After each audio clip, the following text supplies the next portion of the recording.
सगळ्यांक तुमकां देव बरो दिसता.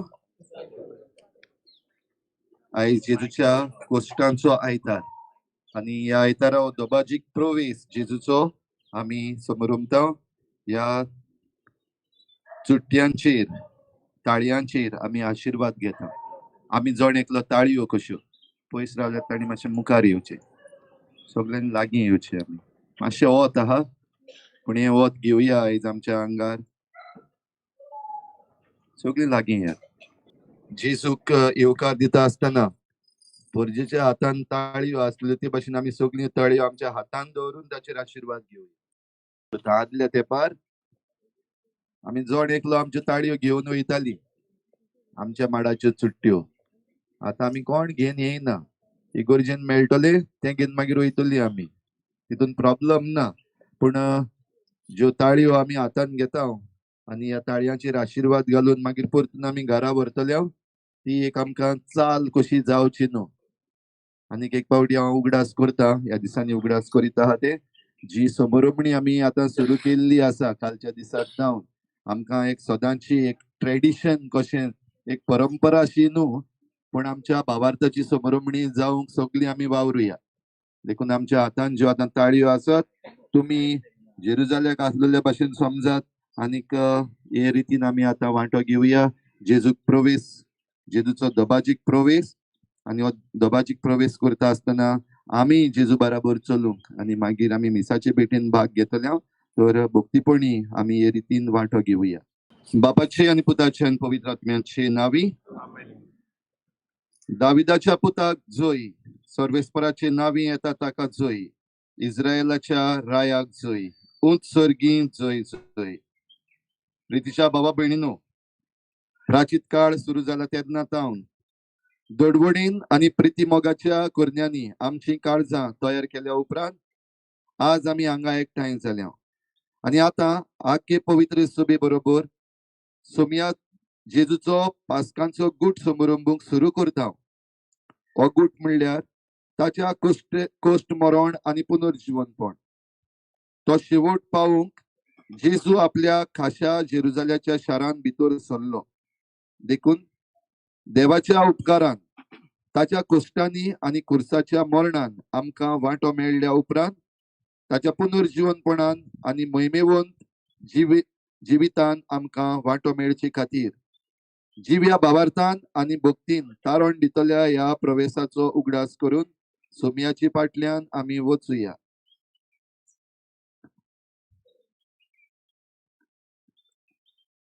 प्रार्थुया. सुर पदवीदार सासनाच्या देवा, तुजो आशीर्वाद घालून ह्यो ताळयो पवित्र कर आनी संतोषान आमी क्रिस्ताचो पाटलाव करतना ताचे उद्देशी सर्गीच्या जेरुजाल्याक पावूंक आमकां फावो कर, जो जियेता आनी राजवट चलयता सासनाच्या सासनाक.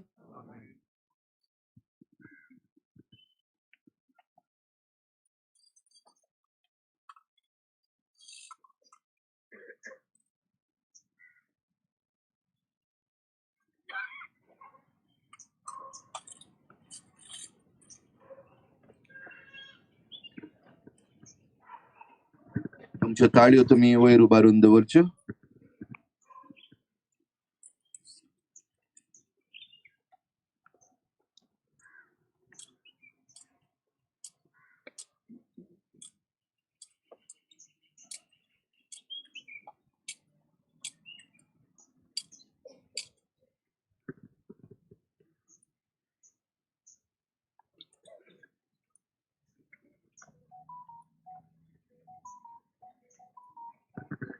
वाव वाव जिव्या उदका देव देव पवित्र आत्म्या. वाव वाव जिव्या उदका देव देव पवित्र आत्म्या. जसो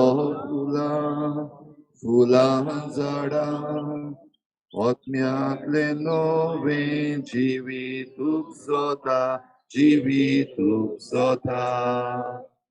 तसो पातकी मनशा पुण्यातले नवे जिवीत नीट जोता, जिवीत नीट जोता. वाव वाव जिव्या उदका, देव देव पवित्रात्म्या. वाव वाव जिव्या उदका, देव देव पवित्रात्म्या. वाव वाव जिव्या उदका, देव देव पवित्रात्म्या. वाव वाव जिव्या उदका, देव देव पवित्रात्म्या.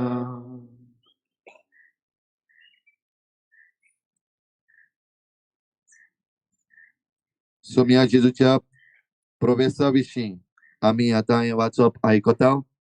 आमकांच एके भाशेन त्या जाग्यार व्हरूया जैतुनाच्या दोंगराशी. आणि ह्यो ताळयो आमच्या हातान जेन्ना आमी आसा तेन्ना आमी तो लोक म्हूण समजून आमी हे शुभ वर्तमान ऐकुया.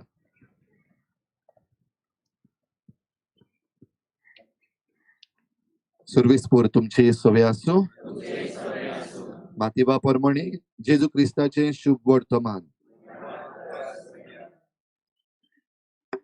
आणि जेरुसल्या लागीं पावतोच जैतुनाच्या दोंगरा सरशी आसत्या बेतफाजे म्हणटात थंय येवन दोगा शिसांक जेजून अशें सांगून धाडले, तुमचे सामकार आसा त्या ग्रामान वचात. थंय रोकडे तुमकां मेळटले बांदून घाल्ले एक गाडू आनी ताचे सांगाता ताचे शेंगरू. तांकां सोडात आनी म्हजे सरशी हाडात. कोणूय तुमकां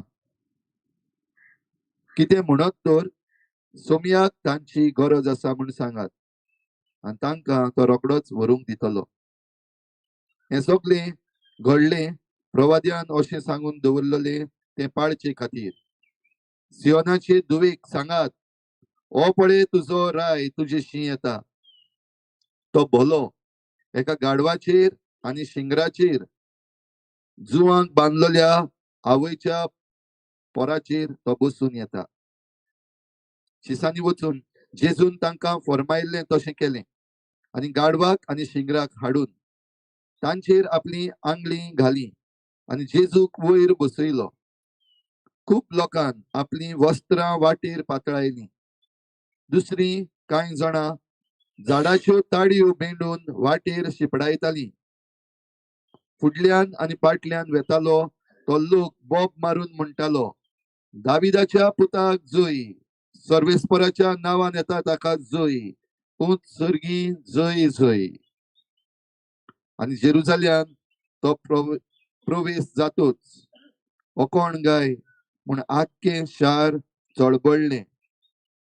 लोक जबाब दिवन म्हणटालो, हो तो जेजू, गलिल्यांतल्या नाजारेतचो प्रवादी.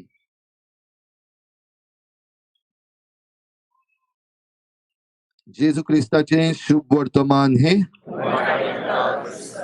भाव भयणीनो, देवाच्या उतराचेर आमी मिसान नियाळ करतले. आता आमच्या दोळ्या मुखार हाडुया आनीक एक पावटी की आमी हे जेरुसलेम आसा आनी जेजूक आमी हो प्रवेश करता. आयज हे जेरुसलेम आमचे मंदिर, आयज हे जेरुसलेम आमचे जण एकल्याचें घर, आयज हे जेरुसलेम आमचे जण एकल्याचें जिवीत. तर हो प्रवेश आता आमी करता आसतना जेजूक आमच्या जिवितान, आमच्या घराब्यान, आमच्या मंदिरांत आनी आमच्या गांवांत आमी हो येवकार दिवन खुशालकायेन मिसाची भेट भेटूंक आमी आता भितर सरुया. जय जेजू आमच्या राया, जेजू आमच्या राया. जय जेजू आमच्या राया, जेजू आमच्या आमी एकठांय जाल्या सोबे माझार बोनू बोनू बोन्या. जेजू आमच्या राया, जय जेजू आमच्या राया, जेजू आमच्या राया. जुई जेजू आमच्या राया, जेजू आमच्या राया.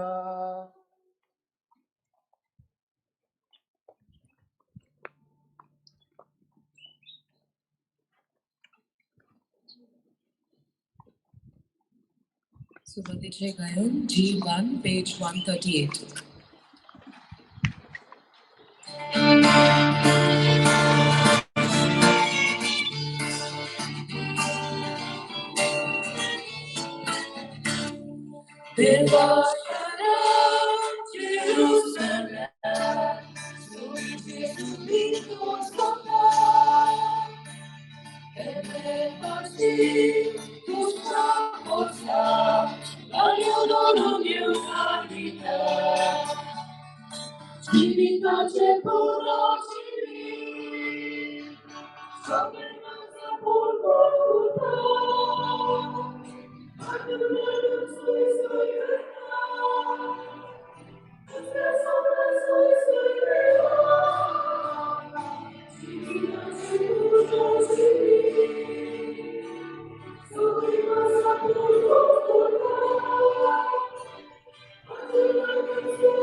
हो प्रवेश आमी दोबाशीक प्रवेश केला, तातूंत सगळीं आमची तेसावां ह्या मंदिरांत आतां आमी घेवन देवा मुखार रावया. ही पवित्र मिसाची भेट भेटयता आसतना सगळीं आमी जण एकलो आमची तेसावां आमच्या जिविता पासत, आमच्या घराब्या पासत, आमच्या फिरगोजे पासत, आमच्या गांवां पासत, आमच्या राज्या पासत आनी देसा पासत आनी आख्या संवसाराचे सोडवणे पासत आमची तेसावां देवा मुखार दवरुया.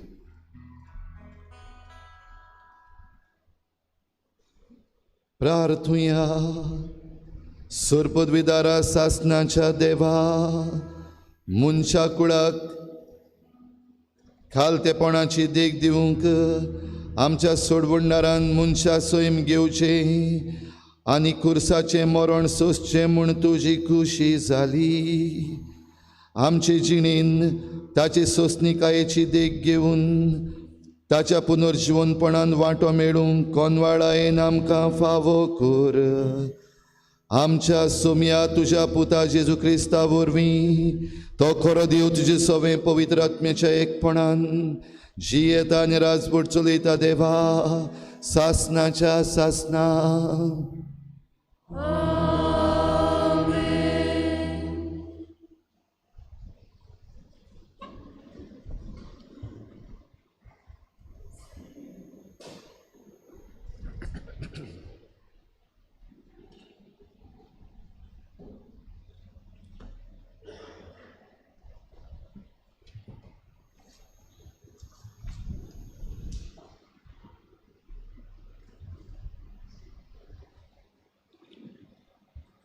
इजायास प्रवाद्याच्या पुस्तका वेलें वाचप.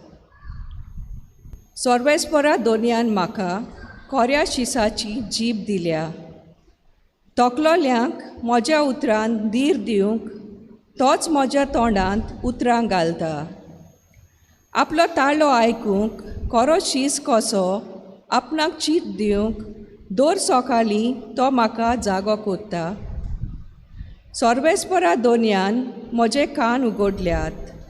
हांवें जाल्यार परतें बोळ करूंक ना. कोडसोरून हांव वचूंक ना. म्हाका मारतल्यांक हांवें म्हजी पाट दाखयली. म्हजे काड पिसुट्टल्यांक म्हजे पोळे दाखयले. म्हज्यो केडण्यो करताले आनी म्हजेर थिपी उडयताले तेदना पर्यान हांवें म्हजें तोंड धांपूंक ना. सर्वेस्पर म्हज्या आदाराक येता. त्या पासत हांव बेमानाची पर्वा करिना. उज्याच्या फातरा भाशेन हांवें म्हजें तोंड करून दवरलां. हांव लोजेक पडचो ना म्हूण हांव बरें जाणूं. देवाचें उतोरें. देवाच्या उतराक आमचो जबाब. म्हज्या देवा कित्याक तुवें म्हाका सांडलाय. परतून म्हणुया. म्हज्या देवा कित्याक तुवें म्हाका सांडलाय. म्हाका पळयतात तितलीं म्हज्यो मस्कऱ्यो करतात. म्हजीं केबाडां करतात. म्हाका खेंडून तकली हालयतात. सर्वेस्पराचेर पातयो नासलो तो ताणें ताका निवारचो. सर्वेस्पर ताचो इश्ट जाल्यार ताणेंच ताका सोडोवचो. आमचो जबाब. म्हज्या देवा कित्याक तुवें म्हाका सांडलाय. कितलींशीं सुणीं म्हजे भोंवतणी निश्ठूर मनशाचें पेंडें म्हाका धाट घालता. म्हजे हात आनी पांय ते विडटात. सगलीं म्हजीं हाडां म्हाका मेजूंक मेळटात. जबाब. म्हज्या देवा कित्याक तुवें म्हाका सांडलाय. म्हजीं आंगावलीं आपल्या भितर वांट्टात आनी म्हजें आंगलें कोणाक पडचें ताचेर फांसो उडयतात. तूं तरी सर्वेस्परा म्हाका एकलो सांडूं नाका. तूं म्हजें बोळ बेगोबेग म्हाका पाव. जबाब. म्हज्या देवा कित्याक तुवें म्हाका सांडलाय. म्हज्या भावा भयणी मोदें तुजें नांव परगट करतलो. तांची जमात भरता तेदना सोबे माजार तुका वाखाणटलो. सर्वेस्पराची भक्ती करतल्यानो ताची स्तुती करात. जाकोबाच्या सोमेस्त भुरग्यानो ताका मान दियात. इस्रायलाच्या भुरग्यानो ताचें वंदन करात. जबाब. म्हज्या देवा कित्याक तुवें म्हाका सांडलाय.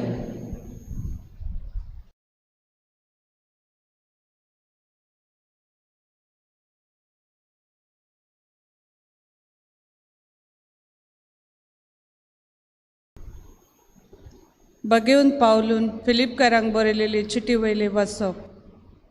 जेजू क्रिस्त देवाच्या थंय बसो तरी ताणें ही देवाची गोद आशेन सांबाळूंक ना. पूण गुलामाचो आकार घेवन आनी मनशा सारको जावन ताणें आपणाकूच खाली केलो. मनशा भाशेन जिवन तेवन तो कालते जालो. मरो पर्यंत आनी कुर्सार मरो पर्यंत कालतो. देखूनच देवान ताका वयर उबारलो आनी सगळ्या नांवां परस व्हडलें नांव ताका दिलें. हे पासत स्वर्गार संवसारांत आनी पाताळांत आसतल्या सगळ्यांनी जेजूच्या नांवान दिंबी मोडची आनी देवा बापाक महिमा दिवचे खातीर जेजू क्रिस्त इस्वर म्हूण सगळ्या रोसणेन परगडचें. देवाचें उतर हें. उद्गार. मरो पर्यंत कुर्सार मरो पर्यंत जेजू आमचे खातीर कालतो जालो. देखूनच देवान ताका वयर उबारलो आनी सगळ्या नांवां परस व्हडलें नांव ताका दिलें.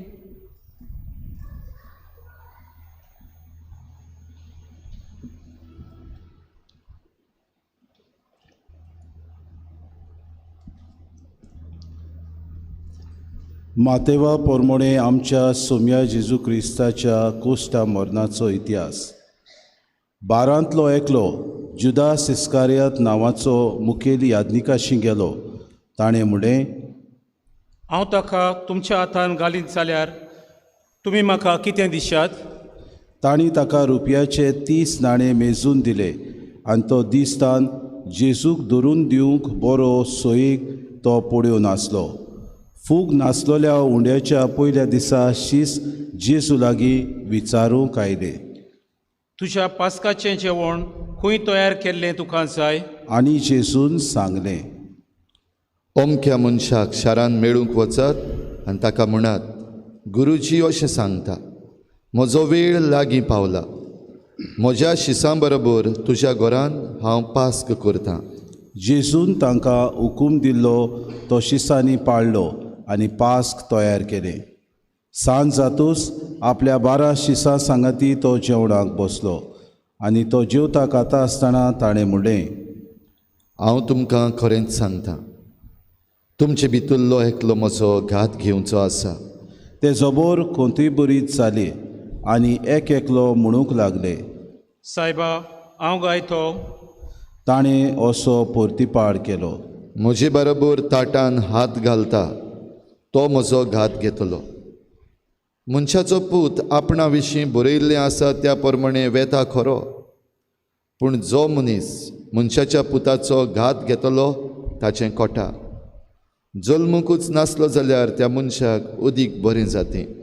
ताचो घात घेवंक वेतालो त्या जुदासानूय अशें विचारलें. गुरुजी, हांव गायतो. जेजून ताका जाप दिली. तुवेंच सांगलें. आनी ते जेवता आसतना जेजून उंडो घेतलो, बापाक दिनवासून तो मोडलो आनी आपल्या शिसांक दिलो आनी म्हणलें, घेयात आनी खायात, ही म्हजी कूड. मागीर ताणें पात्र घेतलें आनी बापाक दिनवासून तें तांकां दिलें आनी म्हणलें, तुमी समेस्त हातलें पियेयात, हें म्हजें रोगोत, कोराराचें रोगोत. पातकांचें बोगसणें मेळच्याक समेस्त मनशां पासत तें वारोवतलें. आनी तुमकां सांगता, तुमच्या सांगाता म्हज्या बापाच्या राज्यांत हांव नवो सोरो पिये पर्यंत ह्या फुडें दाखेच्या फळाचें हांव आनीक पियेवचो ना. गीत म्हणल्या उपरांत ते जैतुनाच्या दोंगरार वचूंक भायर सरले. तेन्ना जेजून तांकां सांगलें, आयचे राती तुमचो सगल्यांचो भावार्थ म्हाका लागून धडवळटलो. तर अशें बरयलोलें आसा, हांव गोवळ्याक मारतलो आनी हिंडांतल्या मेंढरांची दुस्पोट जातली. पूण हांव पुनर्जीवन जातोच तुमचे आदीं गालिलियान वेतलो. ह्या उतराक पेद्रून म्हणलें, हेरां सगल्यांचो भावार्थ तुका लागून दोणवळल्यार लेगून म्हजो दोणवळचो ना. जेजून ताका जाप दिली. हांव खरेंच तुका सांगतां, आयचे राती कोंब्यान साद घालचे आदीं तूं म्हाका 3 फावटी नाकारतलोय. पेद्रून ताका म्हणलें, तुजे बरोबर म्हाका मरचें पडलें जाल्यारूय हांव तुका कधीच नाकारचो ना. हेरांय शिसांनी तशेंच म्हणलें. तेन्ना जेसमानी म्हणलेल्या मोळ्यान जेजू आपल्या शिसां बरोबर गेलो. ताणें तांकां म्हणलें, ओ थंय वचून हांवें मागणें करीसर तुमी हांगा बसात. आनी पेद्रूक आनी झेबेदेवाच्या दोगा पुतांक आपणा बरोबर व्हरून तो दुखाबरी जावंक लागलो आनी व्हड खांपेरो ताचेर आयलो. तेन्ना ताणें तांकां म्हणलें, खोतीन बरोवन म्हजो जीव मरणाचे तोणीर पावला. तुमी हांगा रावात आनी म्हजे सांगाती जागरण करात. आनी मातसो फुडें वचून तो सरपोट पडलो आनी अशें मागणें करूंक लागलो, म्हज्या बापा, जाता जाल्यार म्हजे वेलें हें पात्र पयस वचून दी. तरी पूण म्हाका जाय तशें न्हय, तुका जाय तशें जावं दी. शिसांसोशें परतो हे जाल्यार ते ताका न्हिदलोले मेळ्ळे आनी ताणें पेद्रूक म्हणलें, 1 तासभर म्हजे बरोबर जागे रावंक तुमच्यान नजो जालें मू. तुमी ताळणेन पडना जावंक जागे रावात आनी मागणें करात. ओत्मो राजी आसा खरो, पूण कूड असोक्त. तांचे सोशिलो वचून जेजून नव्यान दुसरे पावटी अशें मागणें केलें. म्हज्या बापा, हांवें पियेल्या बगोर हें पात्र पेल्यान वचतशें ना जाल्यार तुजी खुशी जावं. आनी परतून ये जाल्यार ते ताका न्हिदलोले मेळ्ळे. तांचे दोळे जेमीन भेरमेलोले. तांकां थंयच सांडून नव्यान तो कोडसरून गेलो आनी तींच उतरां म्हणून तिसरे पावटी ताणें मागणें केलें. उपरांत आपल्या शिसासोशी परतून येवन ताणें म्हणलें, न्हिदात आतां आनी विसव घेयात. पळयात, वेळ पावलो. आतां मनशाच्या पुताक पातक्याच्या हातान धरून दितले. उठात, आमी या. म्हजो घात घेतलो तो ओ पळय लागीं पावलो. अशें उलयता थंयच आसतना जुदास, बारांतलो एकलो, थंय पावलो आनी ताचे बरोबर तोरवारी आनी तोणके घेवन पुरोम याज्ञिकांनी आनी पोरजेच्या जाणट्यांनी धाडलोलो लोकांचो एक व्हड जोमो. घातक्यान तांकां अशें म्हणून खुणां दिली, हांव उमो घेतलो पळय, तोच तो, ताका धरात. देखून रोखडोच जेजूशी येवन ताणें म्हणलें, नोमान तुका गुरुजी. आनी ताचो उमो घेतलो. जेजून ताका म्हणलें, इश्टा, करूंक आयलाय तें काम तूं कर. तेन्ना ते फुडें सरले आनी जेजूच्या आंगार हात घालून तांणी ताका गोड दवरलो. हें पळोवन जेजू सांगाती आसलोल्या एकल्यान रोखडोच आपले तोरवारीक हात घालून ती पोत्यांतली काडली आनी पुरोम याज्ञिकाच्या चाकराचेर मारून ताचो कानूच कातरून उडयलो. तेन्ना जेजून ताका म्हणलें, तुजी तोरवार पोतयान परतून घाल.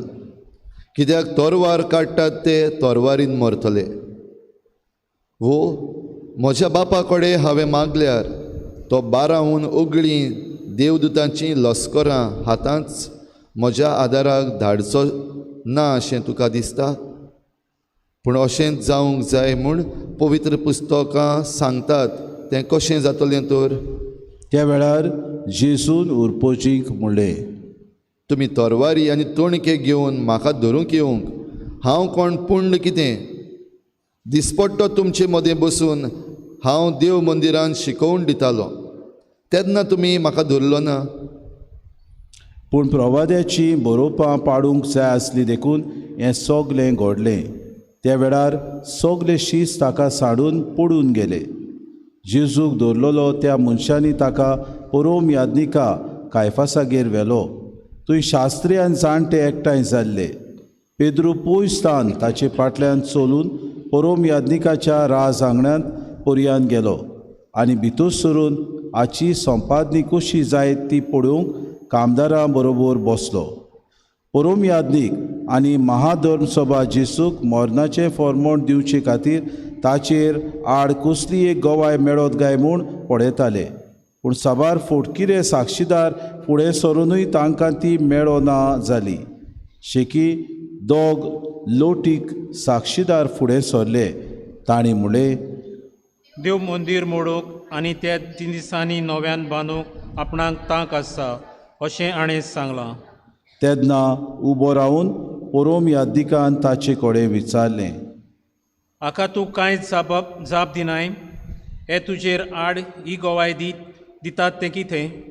पूण जेजून जाप काडली ना आनी पुरोम याज्ञिकान ताका म्हणलें, जिव्या देवाच्यान हांव तुका फर्मायतां, तूं क्रिस्त देवाचो पूत जाल्यार सोपूत घेवन आमकां सांग. जेजून ताका परतीपाड केलो. तुवेंच तें सांगलें. त्या भायर हांव तुमकां सांगतां, मनशाच्या पुताक देव पदवेच्या उजव्या हाताक बसलोलो आनी सर्गीच्या कुपावेल्यान आयलोलो तुमी देखतल्यात. तेन्ना आपली आंगोस्त्रां पिंजून पुरोम याज्ञिकान म्हणलें, आनी देवनिंदा केली. साक्षीदाराची आनी कसली गरज आमकां? सुत्राय धरात. तुमी आतांच देवनिंदा आयकोल्या तर तुमकां कितें दिसता? तांणी जबाब दिलो, ताका मरण फावो. तेन्ना कोणे कोणे ताच्या तोंडार थिपी उडयली आनी ताचे थापटां मारलीं. हेरांनी ताचेर मूठ मारून म्हणलें, आरे क्रिस्ता पारोक, तुजेर कोणें मारला तो आमकां सांग पळोवया. इतले म्हणसर पेद्रू भायर राज आंगणांत बसून आसलो आनी एके चाकोरणीन ताचे सोशे येवन म्हळें, तुई गालिल्याच्या जेजू बरोबर आसतालोय. पूण सगल्या उजी ताणें नाकारून म्हळें, तूं कितें म्हणटाय तें हांव नकळो. तो दारवंट्या भायर वेताना दुसरे एके चाकोरणीन ताका पळयलो आनी तुंय आसुल्ल्यांक म्हळें, होय नाझारेतच्या जेजू बरोबर आसलो. आनी ताणें नव्यान सोपूत घेवन नाकारलें आनी म्हळें, हांव ह्या मनशाक वळखोच ना. आनी थोड्या वखतान तुंय आसलोल्या लागीं सरून पेद्रूक म्हळें, दुबाविण तुंय तांचे मदलो एकलो आनी तुजो सोरबेदूय तुका दाखोवन दिता. तेन्ना तो आपणाचे शिराप घालून आनी सोपूत घेवंक म्हणूंक लागलो. हांव ह्या मनशाक वळखोच ना.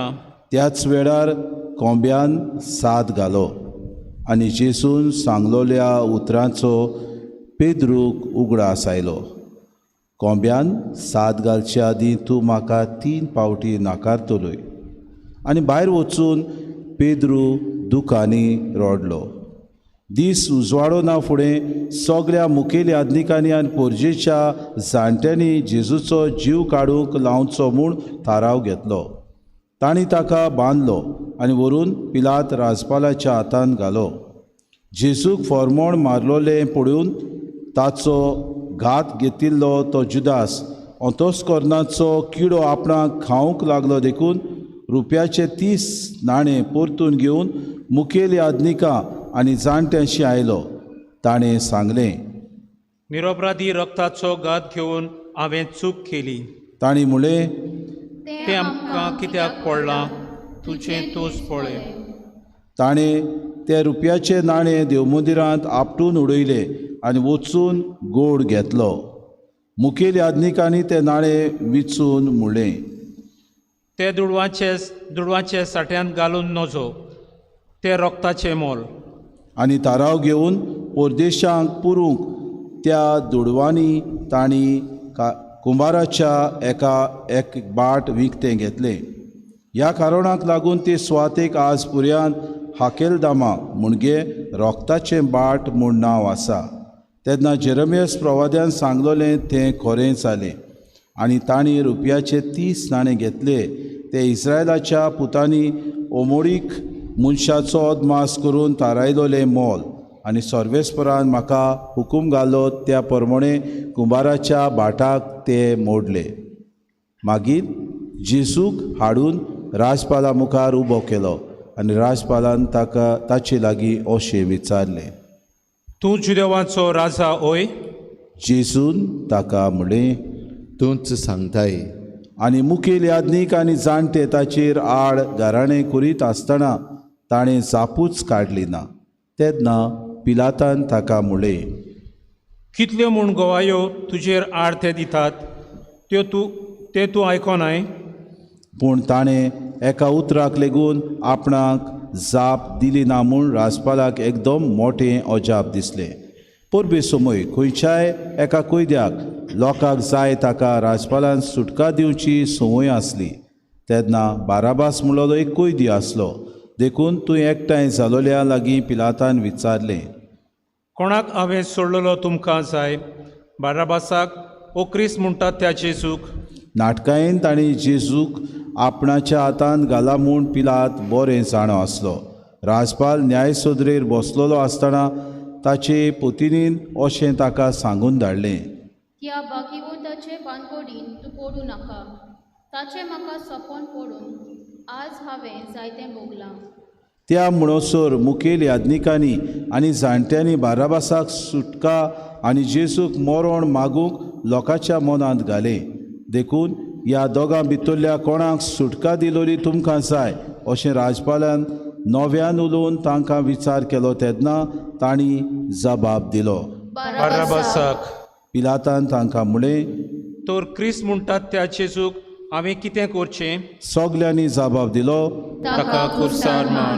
पूण पिलातान म्हळें, तर कित्याक? ताणें कितें वायट केलां? पूण ती ओदीक व्हडल्यान बोब मारूंक लागली. ताका खुर्सार मार.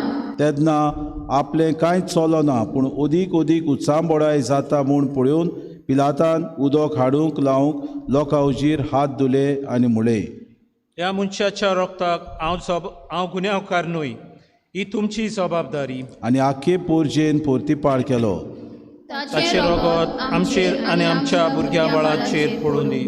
तेन्ना ताणें बाराबासाक सोडलो आनी जेजूक जेरबोंड मारून खुर्सार किडावंक तांचे आधीन केलो. तेन्ना राजपालान शिपायांनी जेजूक भितर न्यायशाळेंत व्हेलो आनी ताचे सरभोंवती सगळीं पलटून एकठांय केली. ताचें आंगावलें काडून ताचेर एक तांबडें आंगोस्त्र घालें आनी कांट्याचो एक मुकूट विणून ताच्या माथ्यार घालो आनी ताच्या उजव्या हातांत एक बेटकाठी दिली.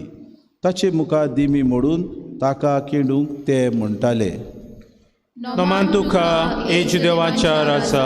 ताचे तिपी उडोवन ताच्या हातांतली बेटकाठी काडून घेवन ताचे तकलेर मारताले. ताची खेबाडां केल्या उपरांत ताचें तांबडें आंगोस्त काडून ताका नव्यान ताची काशां आंगावलीं घाली आनी ताका खुर्सार किडावंक घेवन गेले. भायर वेताना सिमाव नांवाचो सिरेन गांवाचो कोण एक मनीस तांकां मेळ्ळो आनी तांणी ताका जेजूचो क्रूस व्हरूंक वेतीक दवरलो.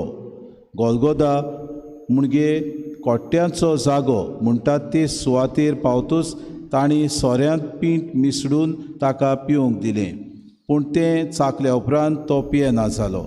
ताका खुर्सार खिडायल्या उपरांत तांणी सोरती घालून ताची आंगोस्त्रां वांटलीं आनी थंय बसून ते ताका पारो करूंक रावले.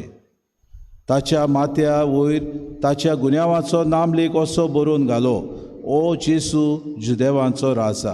तेन्ना ताचे बरोबर दोगां चोरांकूय खुर्सार मारले, एकाक उजव्यान आनी दुसऱ्याक दाव्यान. तेन्ना येतो वेतो लोक आपली तकली हालयत जेजूची फकाणां करून म्हणटालो, वा रे वा, तूं देव मंदीर मोडून उडयताय आनी 3 दिसांनी नव्यान बांदताय. तूं देवाचो पूत जाल्यार तुकाच निवार आनी कुर्सा वेलो देव. तेच पुरी शास्त्र्यां आनी जाणट्यां बरोबर मुखेल यादनीकूय ताच्यो मस्कऱ्यो करून म्हणटाले, आनी दुसऱ्यांक सोडयली, हाचे लागीं आपणाकूच सोडूंक जायना. तो इस्रायलाचो राजा खंय, तर ताका कुर्सावेलो देंवून दी आनी तेन्ना आमी ताका सोत मानतोल्या. हाणें देवाचेर विस्वास ठेवलो. आतां देवाक तर जाय जाल्यार ताणेंच ताका सोडोवचो. तर हांव देवाचो पूत अशें हाणें सांगलोलें आसा. तेच भाशेन ताचे बरोबर खुर्सार मारलोले दोगूय चोरूय ताच्यो केश्टायो करताले. दोनपार तान 3 वाजो पर्यंत सगल्या देसाचेर काळोख पडलो आनी सुमार 3 वाजता जेजून व्हडल्या ताळ्यान म्हणलें, एली एली लामा सबक्थनी, म्हणजे देवा मोशा देवा, कित्याक तुवें म्हाका सांडलोय. हें आयकून थंय आसलोल्या थोड्यांनी म्हणलें, हो एलिजाक आपयता. आनी तांचे मदल्या एकल्यान दाव मारून एक आलोंबें घेतलें आनी तें शिरक्यान बुडोवन आनी एके बुडयेक लावन जेजूक पिवंक दिलें. हेरांनी म्हणलें, राव, एलिजा ताका सोडूंक येता जाल्यार पळोवया.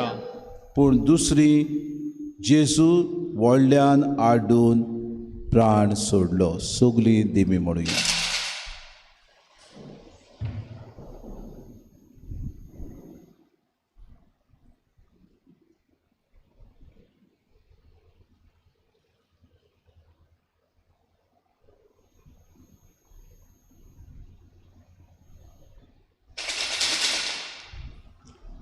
तेन्ना देवमंदिराचो पड्डो वयतान सकयल दोशी पिंजलो.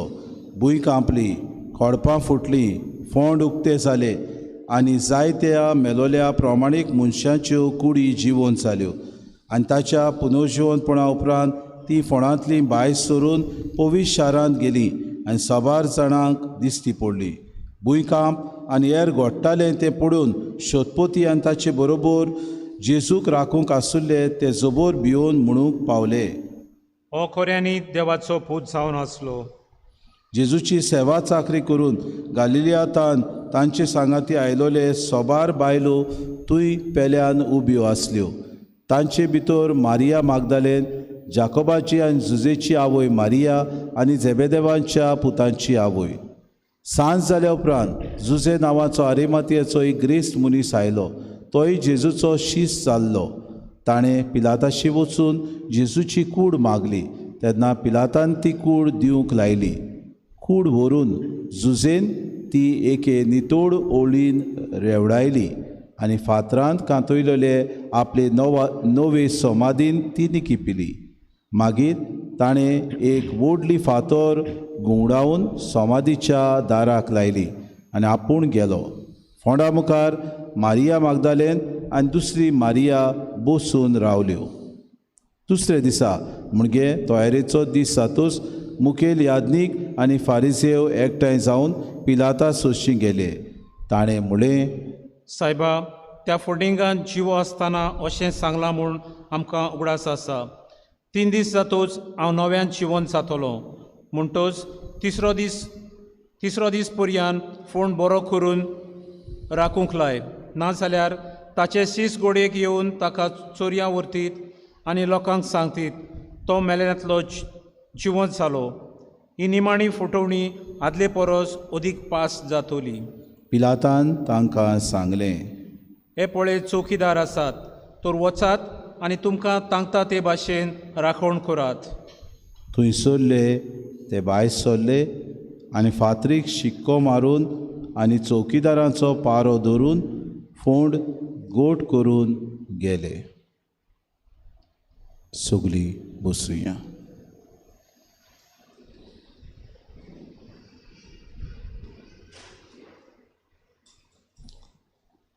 प्रिच्या भाव भयणीनो, आयज जेजूच्या कोश्टांचो आयतार आनी आमच्या हातान ताळयो घेवन तांचेर आशिर्वाद घालून आमी दोबाजीक प्रवेश आयज ह्या मंदिरान केला. आनी ह्या पवित्र मिसाचे भेटेन आमी भाग घेता. देवाचें उतर आमी आतांच आयकलां. जेजूच्या कोश्टांचो इतिहास आनी ह्या जेजूच्या कोश्टांचो इतिहास आयकला. तातूंत आख्खें ट्रायल ऑफ जीजस,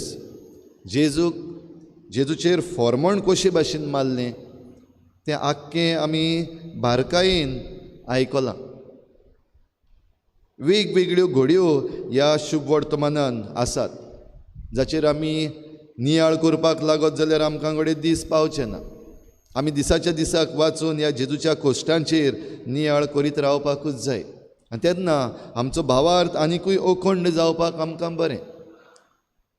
आयच्या दिसाक हे थोड्यो तातूंतल्यो घडयो आमच्या दोळ्या मुखार हाडुया. बो करून जेजूचेर फॉर्मण कशे भाशेन मारलां आनी तो आख्खो प्रोसेस कशे भाशेन जालो.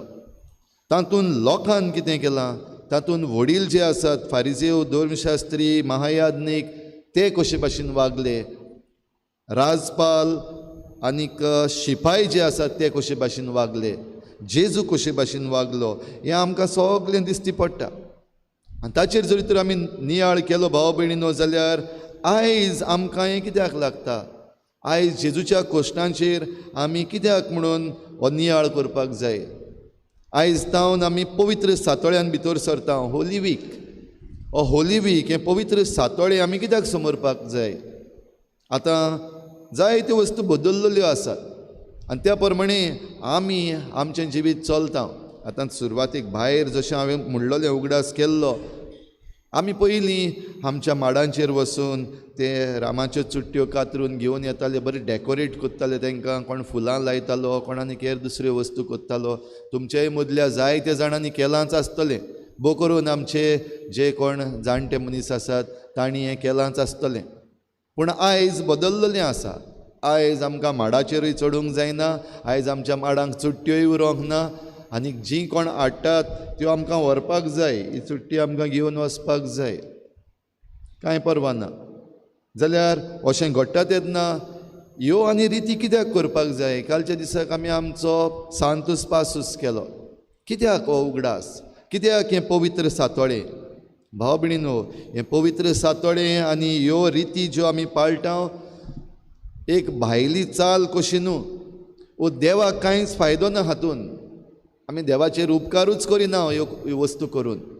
पूण जरी तर आमचो भावार्थ आमी जिवो दवरतले हांव तो रिचार्ज करतले हांव तेजी बॅटरी वयता ती सारकी करतले हांव जाल्यार ह्यो रिती ज्यो आमी पाळटा ह्या पवित्र सातोळ्यान वा आख्या आमच्या ह्या कोरेजमाच्या काळान ज्यो वस्तू आमी करीत आयले हांव खुर्साचे वाटेन आमी वांटो घेतला, मिसाचे भेटीन वांटो घेतला, आमच्या समुदायांनी आमी घराघरांनी वचून पवित्र खुर्साची वाट केल्या, ह्यो सगल्यो वस्तू एक करपाक जाय म्हूण केलें जाल्यार आमचें कोटा. पूण जरी तर तातूंतल्यान आमचो भावार्थ परतून जिवो जाता, आमच्या जिविताक एक नवसरणी येता जाल्यार आमी आमचे सोडवणेचे वाटेर आसा. देखून हें पवित्र सातोळें जें आयज तावन सुरू जालां तें आमकां फायद्याचें जावं आनी तें फायद्याचें जातलें जाल्यार आमचे दोळे आमी उगडूंक गरज आसा.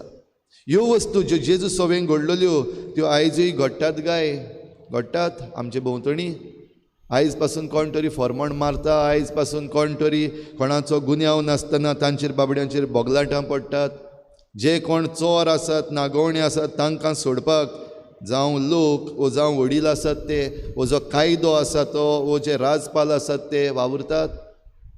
आमचे भोंवतणी आमकां हें दिश्टी पडटा. आयच्या दिसाक आनीक एक वस्त आमच्या दोळ्या मुखार येयला, बो करून एंटी कोल एक्टिविस्ट आसात तांचे विशीं एकूच धाकटोसो नियाळ करुया.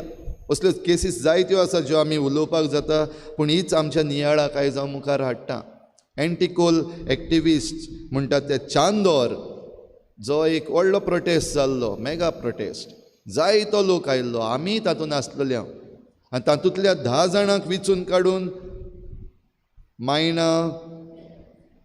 मायणा कुर्तोरी पुलीस स्टेशन हांगा तावन पुलिसांक घेवन तांचेर केसी घातल्यो आमच्या सरकारान. आमचो आतांचो सरकार आसा ताणें, आनी ह्या सरकारान तांचेर ज्यो केसी घातल्यो त्यो कोर्टान चलतात. हे एक्टिविस्ट जे आसात तांकां कोण पे करना. आमचे वेंचून काडलेले आमदार जे आसात तांकां पेमेंट आसा आमच्या बोळसांतलो, म्हणल्यार आमी जो टॅक्स फारीक केला तातूंतलो तांकां पेमेंट मेळटा. आमचे पुलीस जे आसात वावर करतात आमचे सुरक्षे पासून, तांकांय आमच्या टॅक्सांतलो पगार फावो जाता. तो बारीक जावं मोठो जावं पूण पगार फावो जाता. एक्टिविस्ट आसा तांकां पेमेंट ना, तांचे लागीं फंडूय ना. कित्याक? कोर्टान झगडपाक पडटा, वचून कंप्लेन्स घालपाक पडटा, पेपर वर्क करपाक पडटा, स्टडी करपाची पडटा, जायते डॉक्युमेंट्स वाचचे पडटात. हें सगळें करपाक तांकां पेमेंट ना. पूण हें करता आसतना ते आपल्या बोळसांतलें जायते मोडटात. दुडूच न्हय पूण आपली एनर्जी, आपलो टायम, आपलो सुसेग, आपलो घोराबो जायते पावटी तांकां कुशीन दवरून आमच्या बरेपणा पासत वा गोंयच्या बरेपणा पासत बाबडे वावर करतात. तें जाल्या उपरांत आतां ह्यो केसी ज्यो तांचेर थापलेल्यो आसात त्यो सगल्यो फॉल्स केसीस म्हणून आमकां पुरावे आसात, दिश्टी पडटा. कोर्टान वेतात केसी पूण सुनावणी सारकी जायना. आनीक मातशें मुखार, आनीक मातशें मुखार, परतून परतून कोर्टान आनी पुलीस स्टेशनार वचपाचें हे जे एंटी कोल एक्टिविस्ट आसात तांकां करचें पडटा. जे कोणें नागोवन खाल्लें आनी आपणाचो फायदो पळोवन जे निसंटन करीत आसात ते सुसेगाद आसात. तांकां कांय जायना, तांचे लागीं पयशे आसात, तांचे आदवोगाद आसात ते येतात आनी फकत मातशें मुखार धुकटतात. पूण हे एक्टिविस्ट आसात तांकां बाबड्यांक परतून आनीक एकदां आपल्याच बोळसांतले पयशे मोडून वचपाक जाय, कोर्टान पावपाक जाय, पुलीस स्टेशनार पावपाक जाय. पावना जाल्यार एरेस्ट वॉरंट येतात. म्हणटच कशे भाशेन जे निरपराधी आसात तांचेर फॉर्मण आजून पासून मारता तें आमकां दिश्टी पडटा. तातूंत भितर आमी पळयलां वेगवेगळे मनीस, हे फारिजीव जे आसात ते आसात, धर्मशास्त्री आसात, महायाज्ञीक आसात, तांची सगल्यांची नदर जेजूचेर. जेजू एक एक्टिविस्ट जाल्ल्या भाशेन पळोवया. खरेपणी जेजू एक्टिविस्ट कसो न्हू, तो सोडवणदार. पूण हो सोडवणदार ताका एक्टिविस्ट कसो धरलो. कालच्या दिसाक आमी नियाळ करताले कशे भाशेन हे जे सेनाद्रीन भरले हे वडील जुदेवांचे बाराबर मेळ्ळे तेन्ना तांणी म्हणलें पळय, जरी तर हाणें बंडाय केली, प्रोटेस्ट केले जाल्यार आमकां सरकार जो आसा तो पळयतलो आनी सगल्या लोकांचेर बाबड्याचेर वायट येतलें. आनी ते पासत तांतल्या एकल्यान म्हणलेलें आख्खे परजेचेर वायट येता, म्हणल्यार ही सगळी पर्जां आतां उठल्या, सरकाराचेर आड वचपाची आसा. देखून सरकार आपली लश्करां घेवन येतलो, ह्या लोकांक मारून उडयतलो, बणकणीन घालतलो. हें करून तांकां त्रासान घालचे बदलेक एकलो परजे पासत मेल्यार बरो अशें म्हणून जेजूचेरूच ही सगळीं आतां बोगलांटांक घाल्या कशे भाशेन सरकाराक दाखोवया की हो पळय तो जो तुमचेर आड वेता तुमकां सकयल उडोवपाक सोदता ताका मारात. तातूंतल्यान दोन वस्तू घडटात. एके वाटेन सरकाराक आमी थंड करता, राजपाल आहा ताका थंड करता, रोमी सरकार जो आसा तो, आनी दुसरे वाटेन हो मनीस जो आपणाकूच देव म्हणटा आनी लोक ताचे फाटल्यान वेता, ताचीं उतरां, ताच्यो करण्यो, ताच्यो मिलाग्री हें सगळें लोकांक आमचे कडले तावन ताचे लागीं व्हरतात. आमचें इम्पॉर्टन्स वेता ताका मेळटा, तर ताका थंड करपाक जाय. रस्त्याचो कांटो जाल्लो आसा म्हणटच दोनूय वस्तू जातात हातूंतल्यान. हें पळोवन हे धर्मशास्त्री हे महायाज्ञीक जे आसात ते सगळे बाराबर मेळ्ळे, फारिझेव ते. तर भाव भयणीनो, हें आयजूय घडना. जरी तर कोण ताळो उबारता जाल्यार आमचो सरकार आयज रोखडोच तांकां थंड करपाक भोंवता, तांचेर केसी घालता, फॉल्स केसीस आनीक भितर उडयता, एरेस्ट वॉरंट काडटा. केसी आसात त्यो काबारूच जायनात. जाल्यार दुसरे वाटेन जशें राजपाला मुखार जेन्ना गेले तो राजपाल ताका सोडपाक सोदतालो, कित्याक ताका तातूंत कांयच ना, ताका जेजूचेर कसली दुस्मानकाय ना, वो जेजून सरकाराचेर आड कितें केल्लें अशें ताका आयकूंकूय येवंक ना आनी ताका ताचे त्रासूय पडूंक ना. ह्या पासत तो ताका सोडूंक सोदतालो. दोग जाणां मुखार जेजू पावलो. पयलीं हो परोमी याज्ञीक आसा ताचे बोगलेक, ताणेंय प्रश्न तोच विचारला आनी राजपाल आसा ताणेंय प्रश्न तोच विचारला, तूं देवाचो पूत जाल्यार आमकां सांग, तूं जुदेवांचो राजा जाल्यार आमकां सांग. जाल्यार ह्या याज्ञिकान, परोम याज्ञिकान प्रश्न विचारलेलो तो तूं देवाचो पूत जाल्यार आमकां सांग. राजपालान विचारलेलो तो पॉलिटिकल क्वेश्चन, तूं जुदेवांचो राजा जाल्यार आमकां सांग. आनी दोनूय प्रश्न असलेच. जरूर तर त्या प्रश्नांक जबाब दिता जेजू जाल्यार ताका आमी धरतल्या, गुन्यांवांक सांपडायतल्या. पूण जेजू जबाब कशे भाशेन दिवपाक जाय तो जाणा. आनी परोम याज्ञिकाक जेजून जबाब दिलो. तुमी जाणात सगळ्यान, तरी पण विचारतात, तरी हांव तुमकां सांगता, मनशाच्या पुताक तुमी परत देव पदवेन उठलेलो पळयतल्यात. आनीक ह्या महायाज्ञिकान, परोम याज्ञिकान आपली आंगोस्त्रां पिजलीं आनी घातलें, ताचो व्हडलो ड्रामा केलो. पळयात, देव निंदा केली, देव निंदा केली, लोकांक खुबडायले. हो मनीस देव निंदा करता. आनी आयजूय भाव भयणीनो आमकां दिश्टी पडटा रिलिजियस सेंटिमेंट्स मातशें जरी तर तांकां बोट लायलें जाल्यार पर्जा रोखडी उडटा. आनी त्या रिलिजियस सेंटिमेंट्स जागोवपाक आनीक लोकांक खुबडावपाक एका मनशाक वा एका डेटी जे आसात तांकां हाडून आयज सरकारी मनीस दवरतात. कोण मदेंच जे व्हडले वॉरियर्स आसात तांकां हाडटा, तांकां देव कशें करतात. कोण देवाक हाडटा आनी देवाक वयर काडून दवरतात, कोण मंदीर हाडटा आनी मंदीर वयर काडून दाखयता, आनी लोक चाळिल्लो आसा.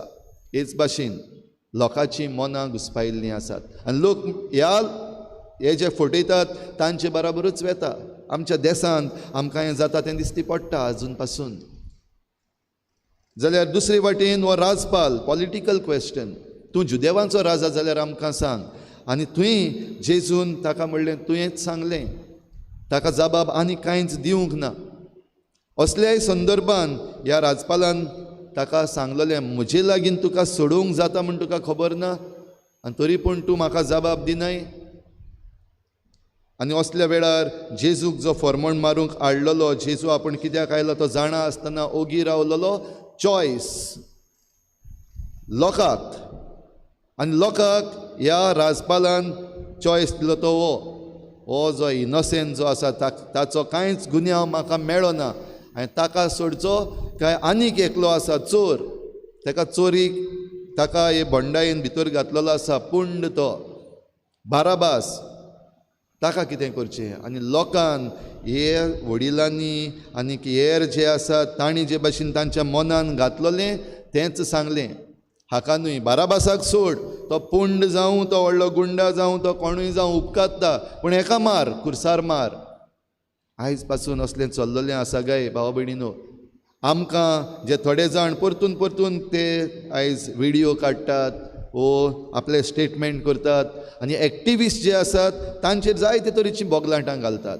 ते एंटी नॅशनल, ते एंटी डिवेलपमेंट, तांकां बरेंपण नाका, हें करपाक जाता, उलोवपाक जाता, हे भाशेन सांगून जायत्या लोकांची मनां आयज भरलेलीं आसात गाय. आनी ह्या लोकांक आमी आसांव गाय. फाटीं वेलसांव आतांची केस्तांवां चलतात तातूंत एक तरणाटो पासून म्हणपाक पावलो, आमी डबल ट्रॅकिंगाचेर हाचेर आड न्हू, पूण आमचें उदक जें आसा आमकां नुस्तें मारपाचें आसा आनी हेर वस्तू आमकां फकत तेंच उलोवपाक जाय. ते डबल ट्रॅकिंगाचेर आड उलयत जाल्यार पुलीस केसी घालतात आनी जेलीन घालतात. आमकां त्यो जेली नाका, आमकां ते प्रोटेस्ट नाका, आमकां कोर्टांतल्यो केसी नाका. लोकांच्या मनान घातलेलें आसा, जरी तर तूं तोंड उगडशी जाल्यार तुजेर केस येतली, जरी तर तूं तोंड उगडशी तुवें परतून परतून कोर्टान वचचें पडटलें, जरी तर तूं तोंड उगडशी जाल्यार तूं जेलीन पडटलोय, फुडार काबार जातलो. तरणाट्यांच्या मनान आयज घातलेलें आसा आनी आमची तरणाटीं आयज जायतीं जाणां भिवोन तोंड बंद करून भितर घातलेलीं आसात आमच्या आवय बापायनी. हेंच त्या आई खाडार घडलें, कोणें जाप काडूंक ना. पूण उरफाटें आसा थंयसर तीं उलयलीं, हाका न्हू बाराबासाक सोड. आयज असल्या चोरांक जायते जाणांक आमच्या सरकारानूय बीन वयर काडून दवरलेले आसात. ओल्ड गोवा इलिगल बंगलो चोरी केल्ली आसा, इलिगल केल्लें आसा, तरी पूण ताका नॅचरल जस्टीस आयज आमचे कोर्ट आसात ते खंय पावल्ले आसात. हेच भाशेन फॉर्मणां पडत आसात, निरपराधी आसात तांचेर फॉर्मण, आनी जे कोण चोर आसात ते सुसेगाद भोंवतात, जे कोण नाड आसात ते सुसेगाद भोंवतात. आनी हें पळोवन आमचे मदले जायते जाण म्हणपाक पावल्ले आसात, बरें जावन फायदो ना, इनोसेंट रावन फायदो ना, चोर जा फायदो आसा. आनी ह्या पासत हे जे कोण चोरांचें गँग आसा तातूंतूय आमी ओगे भितर सरलेले आसात जायतीं जाणां.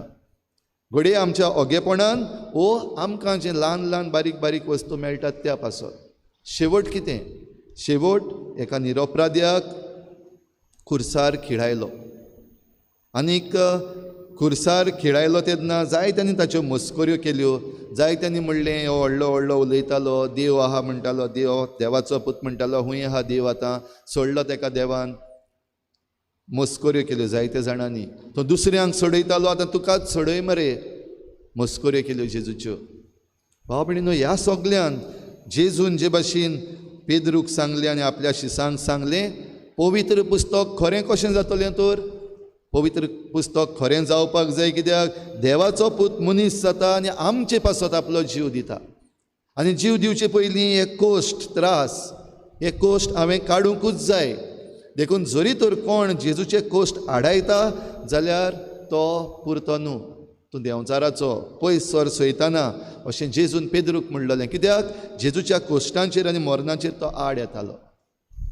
जाल्यार आयज जे आमचे एक्टिविस्ट आसात, जे आमी आतां ही देख घेतलेली आसा, तांकां आतां मरण फावो गाय. ते मरत जाल्यारूच व तांकां जेलीन घालीतूच जाल्यार आमकां सोडवण मेळटली गाय. वो आमकां हें मेळपाक तांच्या ह्या सॅक्रिफिसाची, वो एक्टिविस्ट आसात तांच्या मरणाची, कोश्टांची आयज गरज आसा गाय. भाव भयणीनो, सोडवणदार फकत एकलोच. कोण तो? कितले आहा सोडवणदार? कोण सोडवणदार? जेजू. जेजू सोडवणदार. आनी जेजू सोडवणदारान आमचे पासत कोश्ट सोंसले, आमकां सोडवण मेळचे पासत, आमकां सुटका मेळचे पासत, आमकां सुटका मेळचे पासत ह्या सोडवणदारान आमचे पासत खुर्सार जीव दिलो, आमची सोडवण केली. आमकां सोडवण मेळचे पासत खुर्सार मेल्या उपरांत होच जेजू पुनर्जीवन जालो, मरणाचेर जैत वेलें, आमची सोडवण जाली. म्हणटच आयज जे आमचे एक्टिविस्ट आसात वा आमचे मदलीं थोडीं जाणां आसात, तांणी जीव दिवपाची गरज ना, तांणी असले सॅक्रिफीस करपाची आनी ह्या सॅक्रिफिसांची गरज ना. पूण कितें जाल्लें आसा, आमचो भावार्थ भाव भयणीनो ओकोंड ना. आयज हें जें कितें घडलां तें सगळें घडलें गेलें जायतीं वर्सां आदीं, शेकडे आदीं तें घडोवन गेलें, आनी आयज आमी फकत ताचो उगडास करता. तातूंत आमची भक्ती कितली आसा, तातूंत आमचो भावार्थ कितलो आसा. आनी ही घडणी जी आतां ह्या दिसांनी आमी समरमता, पवित्र सातोळो, होली वीक, तातूंत जेजूचे कोश्ट, मरण, पुनर्जीवनपण आमी मनयतले. आमच्या भावार्थाचो व्हडांतलो व्हड गूट, हो गूट मनयता आसतना कितलीं जाणां आमी खरेपणी ह्याच भावार्थान आनी समजणेन हो गूट भेटयता. वो कितलीं जाणां आमी हांव क्रिस्तांव, हांवें वचपाक जाय, गूड फ्रायडे करपाक जाय, इस्टराक वचपाक जाय. बेस्तीं सदांची नांवांची क्रिस्तांव आमी जाल्लीं आसात. कितल्या जाणांक आयज आमकां कन्विनियन्स जाल्लें आसा. ह्या दिसांनी उमो घेवपाक आमी मुखार सरता. कालच्या दिसाक आमी उमो घेवपाक मुखार सरलीं, उमो घेवन गेलीं. कन्विनियन्स, म्हाका पयलो मेळपाक जाय, घरा वचपाक जाय, रांदपाक जाय. एकूच दीस तो आख्या वर्साक. तरूय आसतना जोण एकलो आमी कन्विनियन्स सोदिना काय. ताळयांचेर आशिर्वाद घालता आसतना भायर वत लागता, वत नाका. आंब्याच्या मुळान सावडीकूय आसा, ती आमी सोदूंक ना काय आयज. सावडी नाका आमकां, कन्विनियन्स नाका. वो आमकां त्रास नाका जाल्यार एकूच कडेन बसून रावपाचें आयज आमी करूंक ना काय. आमकां कन्विनियन्स नाका जाल्यार आमचो भावार्थ भाव भयणीनो खंय आसा. कसलो भावार्थ आमी समोरमता. आनी जरी तर आमी हो भावार्थ समोरमतले जाल्यार तो भावार्थ आमकां आसपाक जाय भितर. म्हणटच जरी तर आमची समोरमणी सारकी जायना जाल्यार आमी भावार्थ नासलेलीं मनशां म्हणत जाल्यार हांव चूक करतलो काय. भाव भयणीनो, हो नियाळ जरी तर आमी आमच्या काळजाक लावन घेतलो आनी आमचो भावार्थ जरी तर अखंड केलो जाल्यार कोणाच्यान आमकां हात लावपाक जायना. कोणाच्यान आमचेर कितल्योय फॉल्स केसीस घालीत जाल्यार तांकां चिड्डावंक जायना. पूण जरी तर आमचो भावार्थ सारको ना जाल्यार आमचे लागीं सगळें आसा, उक्तें आसा, केस इज क्लियर. तरी पूण आमकां निर्णय मेळचो ना. कित्याक आमकां सोडवण दिल्ल्या जेजूची सोडवण आमी आजून चाखूंक ना. आजून ताका आमी एक वस्त कशी दवरलेली आसा, एक डेकोरेशन पीस कसो करून दवरलेलो आसा. तो आमचो भावार्थाचो नमुनो जावंक ना, आमच्या जिविताचो माज जावंक ना आजून पासून. आमी फकत नांवांची क्रिस्तांवां जाल्लीं आसात, देखून क्रिस्ती भावार्थान जी सोडवण आमकां दिल्या ती आख्या संवसाराक पावपाक शकता. आमकां क्रिस्ती भावार्थ्यांक जो भावार्थ आसा ह्याच भावार्थान आमचो देश साल्वार जावपाक शकता. आमचो भावार्थ जरी तर जोण एकलो क्रिस्तांव आमी जियेल्या जाल्यार आमचें राज्य, गोंयचें राज्य साल्वार जावपाक शकता. आनी हे वेगवेगळे मुद्दे जे आमकां सतायतात, ह्यो नाका जाल्ल्यो केसीस, निसंटोन जें जाता तें सारकें जावपाक शकता जेन्ना जोण एकलो आमी क्रिस्ती भावार्थी आमचो भावार्थ जियेतलो. पुरो इतलेंच. क्रिस्ती भावार्थी जरी तर आपलो भावार्थ जियेलीं जाल्यार पुरो आमचो देश, आमचें राज, आमचो गांव सांबाळपाक. क्रिस्तांव म्हणटात तेन्ना तातूंत सोदरेर जे आसात ते पयले आसात. विचून काडलेले आमदार मंत्री आसात, तांच्या हातांत झुट्टी दिल्ले ते आसात. क्रिस्तांवपण जे येतात आपलें आयज पाड पडलां आमचें. कित्याक आमचे जे विचून काडलेले आमचे क्रिस्ती आमदार मंत्री आसात आपलें क्रिस्तांवपण सोडून दिल्लें आसा. जियोवपाचे नांवाचेच क्रिस्तांव उरलेले आसात. आयज वेगवेगळे आमचे ब्युरोक्रेट्स आसात, क्रिस्ती कितलेच आसात. क्रिस्तांव जायते जाण आसात जाल्यार तांकांय आयज उलो. कितले जाण हे आमचे ब्युरोक्रेट्स क्रिस्तांव आसात ते आपलें क्रिस्ती जिवीत जियेतात सारके. जेजूची मुल्यां हो जेजू जो आपलो सोडवणदार म्हणलेलो आसा ताका आपल्या त्या वावरान कितलो हाडलेलो आसा. खंय आसा हो जेजू. फकत एक फुरीस काडून आपल्या मेजार दवरला, वो पर्सान घेवन बेस्ते घेवन भोंवतात, जालो इतलो भावार्थ. पूण जेन्ना आमचो वावर करपाचो आसा त्या वावरान इनजस्टीस जी आसा, फोटिंगपणां जी आसा ती चलत आसात.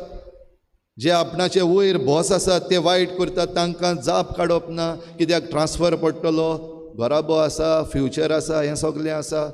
जाल्यार क्रिस्ती जे कोण आमचे ब्युरोक्रेट्स आसात ते जरी तर आपलो भावार्थ त्या सुवातेर जियेल्ले जाल्यार आमकां सोडवण मेळपाची. भावार्थ उणो जाल्लो आसा. आनी आमी पोरजां जी आसा ती आमचो भावार्थ खंय आसा ह्या सगळ्या वस्तूंनी.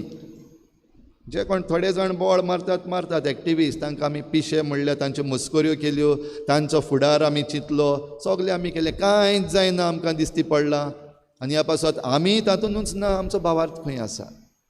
तर ज्या मेरेन भाव भयणीनो आमी ह्यो सगल्यो रिती पाडीत वेतल्या, आमी त्यो रिती पाडूंकूच उरतल्या. ताच्या मुखार कांयच जावचें ना. पूण ज्या दिसाक तूं आनी हांव आमचो भावार्थ क्रिस्ती भावार्थ जियेतल्या तेन्ना सगल्यांक सोडवण मेळटली. सोडवण दिवपाक, सोडवण मेळोवपाक तूं तयार आसा? तुकाच विचार. आनी जरी तर तुका खुशी आसा, तूं कोणूय जावं, तूं घडये एक सादो मनीस जावं, एक पर्जेंतलो एक मनीस जावं, वो तूं घडये एक ब्युरोक्रेट जावं, तूं घडये एक आमदार मंत्री जावं, तूं एक पुलीस जावं, तूं एक याज्ञीक जावं, तूं कोणूय जावं, तुजो क्रिस्ती भावार्थ जरी तर जिवपाक तयार आसा जाल्यार तूं सोडवणदाराचे सोडवणेन ह्या वावरान मिसळ जावपाक तयार आसा. ही कृपा इल्लोसो वेळ ओगीच रावन आमकां मागुया.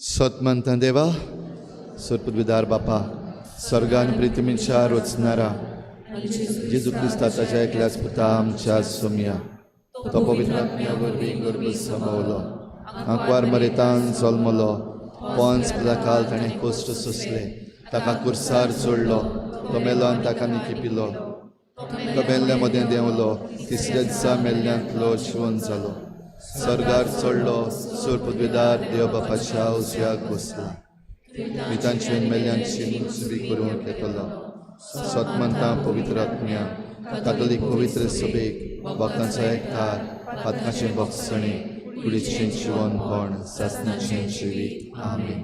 आमची थोडीशी मागणी आतां भक्तीपणान देवा मुखार दवरुया.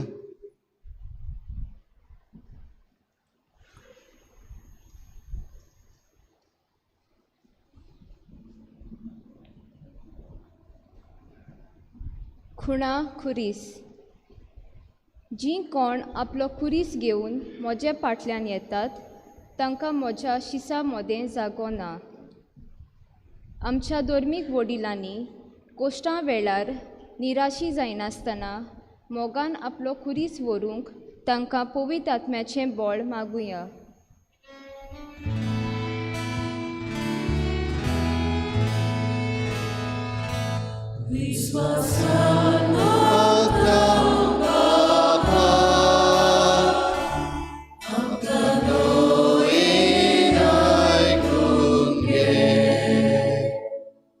खुणा कांटे. आनी कांट्याचो एक मुकुट विणून ताच्या माथ्यार घालो. आमच्या सरकारी वडिलांनी लोकांच्या माथ्यार आसलोले वेगवेगळे कांट्याचे मुकुट काडून तांकां सुटका दिवंक बारी वावरूंक तांकां पवित्र आत्म्याची बूद मागुया.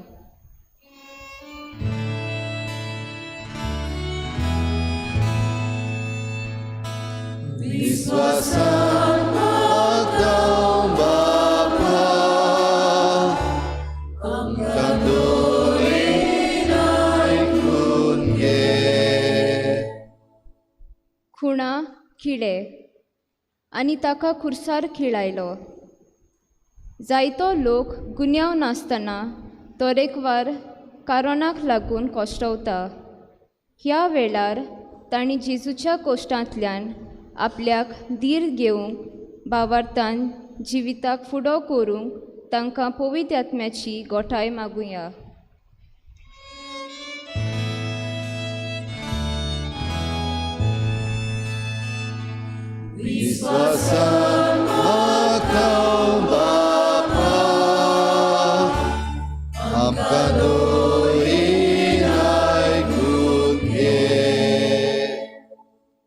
खुणा बालो.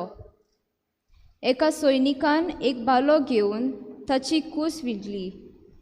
आमी जायते पावटी आमच्या उतरांनी आनी कोरण्यांनी दुसऱ्यांक बाले तोपतांव.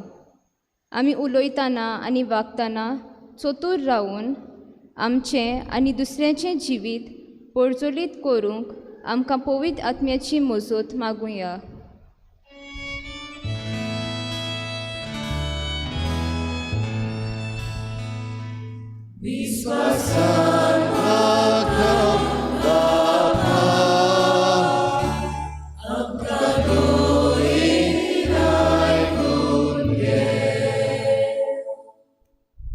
आमची जण एकल्याची खासगी मागणी इल्लोसो वेळ ओगीच रावन आमी देवा मुखार दवरुया. आमचे फिरगोजेच्यो गरजोय देवा मुखार दवरुया. बो करून आमचो पाटोस उगडलेलो आसा आनी हो वावर पावस येवचे पयलीं सोंपूंक जाय. मागुया हो वावर बरे भाशेन देवाच्या आदारान जावंक.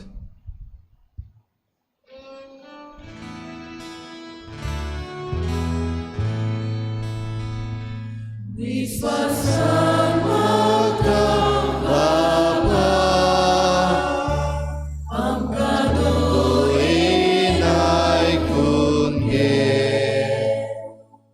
बापा, तुझ्या पुतान सोंसलेल्या कोश्टा मरणाचो आमी उगडास करून ते आमच्या जिवितान पाळूंक आमकां तूं आदार दी म्हूण आमी आतांच तुजे मुखार आमची मागणी घातल्या.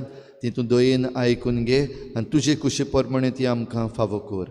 क्रिस्ता आमच्या सोमया वरवीं. दाना तयारी वेळार गायन करूया C20 पेज 36 C20.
म्हज्या भावा भयणींनो, म्हज्यान तुमचें बलिदान सर पदवेदार देवा बापाक मानता तसलें जावं म्हूण मागात.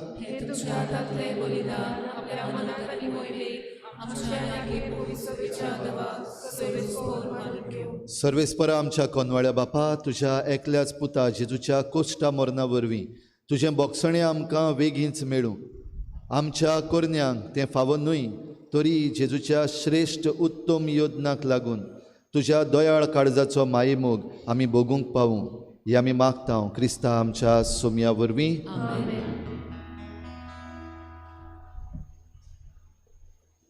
सर्वेस्पोर तुमचे सोवें आसूं.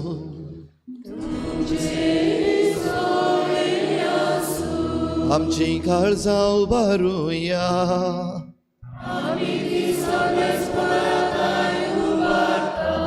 सर्वेस्पराक आमच्या देवाक दिन वासुया.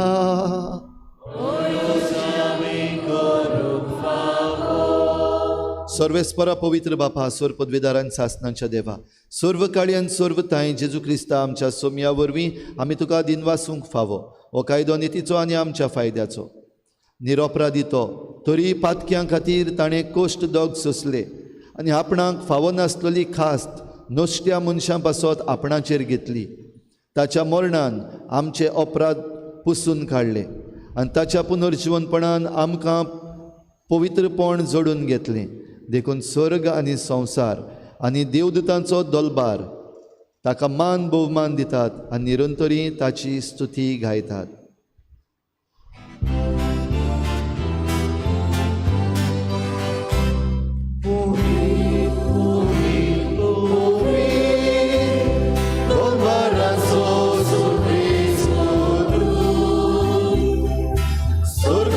संसार बोल्या तुझ्या वैभवात उसर्गी तुका सोय सोय. सर्वेस्पराची नावी येता ताका सोय, उसर्गी तुका सोय सोय.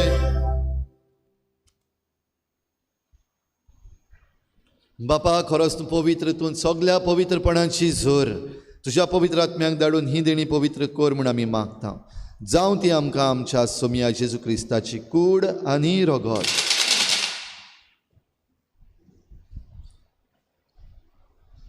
आपलेच कुशेन कोश्ट मरण सोसूंक वेचे आदी ताणें उंडो घेतलो. तुका दिन वासून तो मोडलो, तो आपल्या शिसांक दिलो आनी म्हळें, हो तुमी समेस्त घेयात आनी खायात. ही म्हजी कूड तुमचे पासत समर्पणची.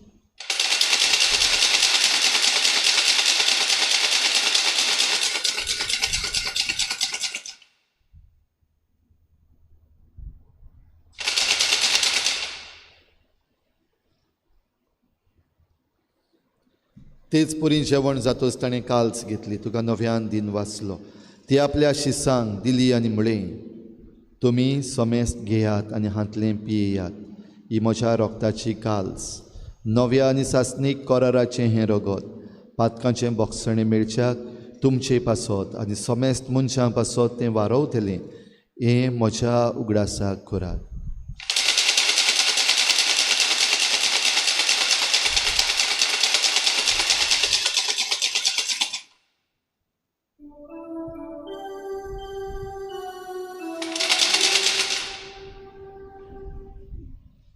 बाबार्थाचो घोट घोटुया.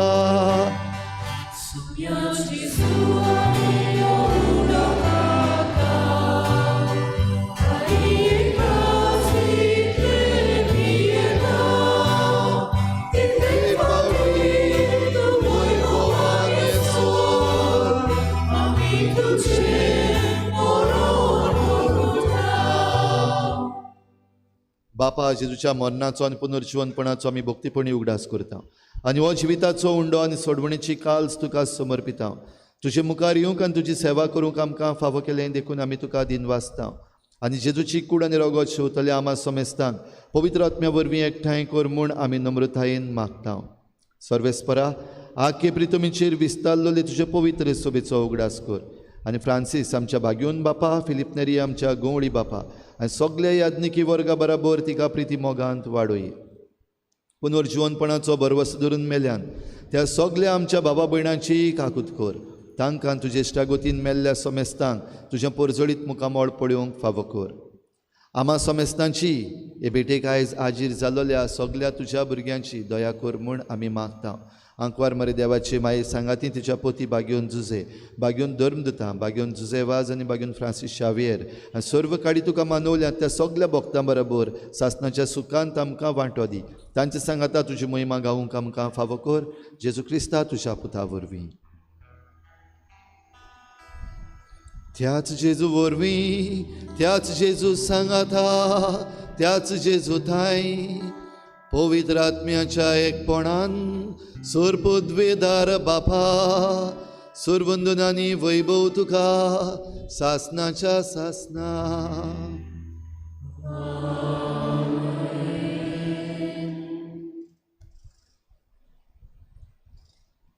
सोडवणदार जेजू क्रिस्त आनी क्रिस्ती भावार्थान ही सोडवण आमकां सगल्यांक, क्रिस्ती भावार्थ्यांक तशेंच आख्ख्या संवसाराक पाठयिल्ली आसा. ही सोडवण घेवंक आमी तयार आसांव देखून जेजून शिकयल्ल्या प्रार्थनान बापाक उलो मारुया. आमच्या बापाक सुरजेच्या, तुजें नांव पवित्र जावं, तुजें राज आमकां येवं, तुजी खुशी स्वर्गार जाता तशी संवसारांत जावं. आमचो दिसपट्टो गिरास आमकां दी आनी आमी आमचे चुकल्यांक बक्षिता. आमची पातकां बगोस आनी आमकां ताळणेक पडूंक दिवं नाका, पूण वायटांतली आमकां निवार.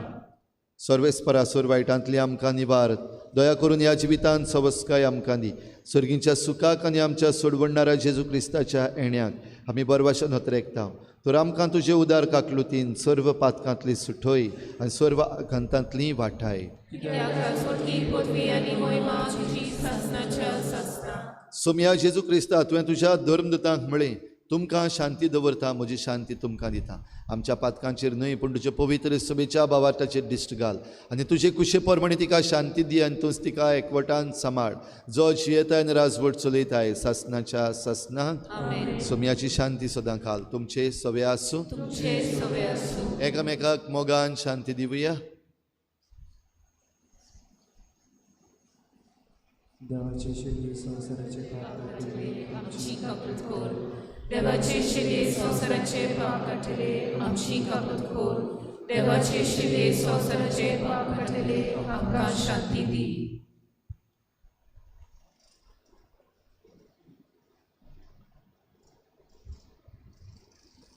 ही देवाची शेळी संवसाराचें पाप काडटा ती. शेळेच्या जेवणाक आपयल्यान ती आमी सगळीं Subhagi.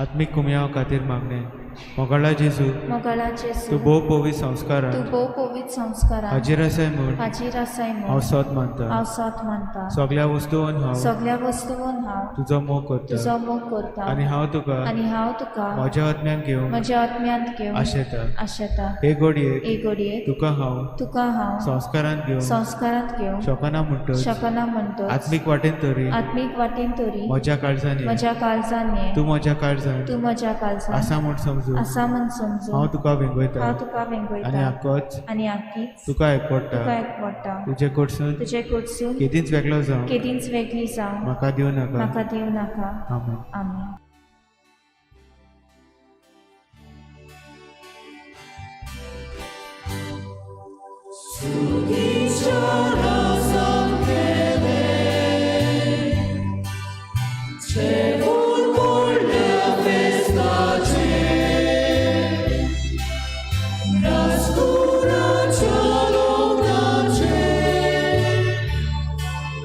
Razgóra cielą na ciebie.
म्हज्या बापा हें पात्र हांवें पियोवचेंच म्हूण तुजें मन जाल्यार तुजीच खुशी जावं.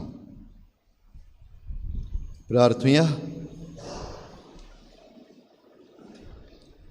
बोमोगाळ बापा, अप्रूप देण्यान तुवें आमकां दादोशी केलें. खुर्साक खिडायलोली जेजूची कूड जाली आमचें खाण आनी खुर्सार वारयलोलें रगत जालें आमचें पिवण.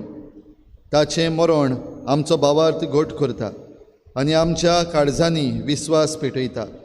तर ताच्या पुनर्जिवनपणा वरवीं शेवट पर्यंत थीर रावूंक आनी बरवशान आशिल्ली सोडवण जडूंक आमकां फावो कर. जेजू क्रिस्ता आमच्या सोमया वरवीं. बसूया.